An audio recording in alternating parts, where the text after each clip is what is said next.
מסעות בעלי מלאכה לישראל.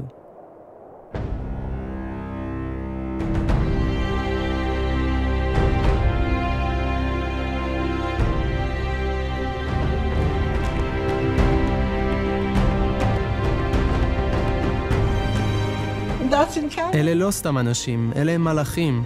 אלוהים שלח אותם. אני לא רוצה רק לדבר, אני רוצה לעשות משהו. יש הרבה דיבורים ומעט מעשים. הם נוסעים לישראל כל שנה. הם עושים את העבודה שלהם בחינם. הם מקריבים את החופשות שלהם. למה אני כאן? כי אני אוהב את ישראל. בגלל שעם ישראל הוא העם הנבחר של אלוהים. בגלל שאני אוהב את אלוהים, ולכן אני אוהב גם את ישראל. ואני רוצה קשר פנימי עם העם הזה והארץ הזו.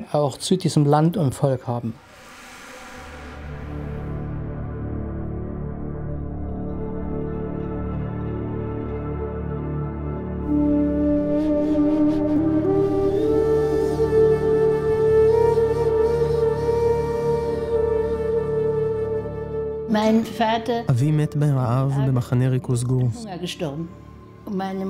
ב-1942 אמי ואחי הגיעו לאושוויץ ושם... כן. מה היה אושוויץ? את זה אתם בוודאי יודעים.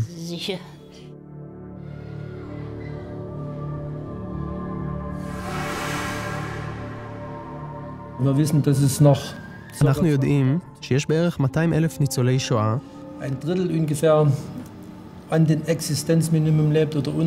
ובסביבות שליש מהם חיים על קו העוני או אפילו מתחת לו, ואין כסף לשיפוצים או לדברים כאלה.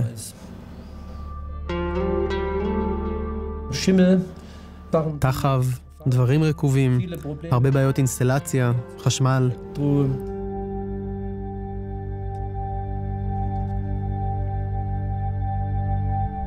זה הגיוני לתמוך באנשים האלה. הזמן חולף. יש לנו עוד 10, אולי 15 שנים לעזור לאנשים האלה, ניצולי השואה, ואנחנו רוצים לעזור. ואז הגיעו החברים הנפלאים שלך, לשפץ את הדירה שלי.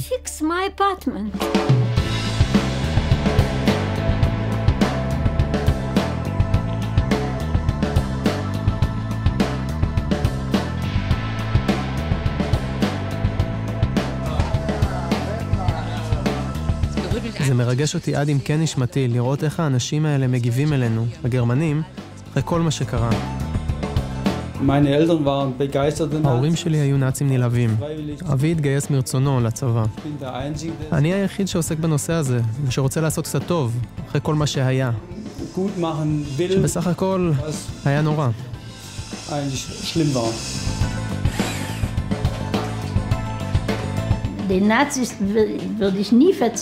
לנאצים לעולם לא אסלח. אבל לדור הזה כן. הם לא אשמים.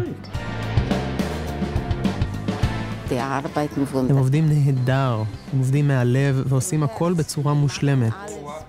באמת, טוב מאוד. הם אנשים נעימים מאוד.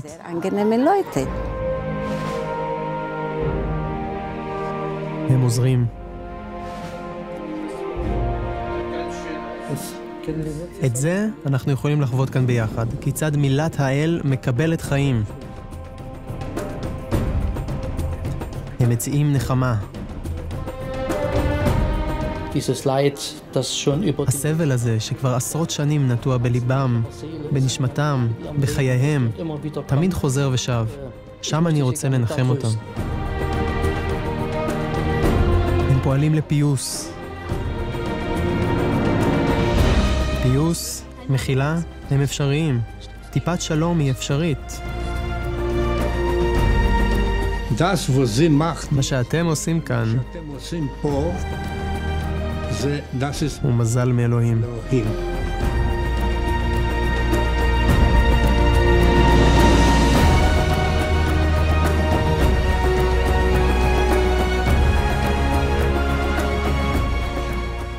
אנחנו רוצים לשלוח לכאן בעלי מלאכה מגרמניה, לעזור לאנשים. הם עוזרים להם קודם כל מבחינה מעשית, אבל זה גם נוגע בליבם.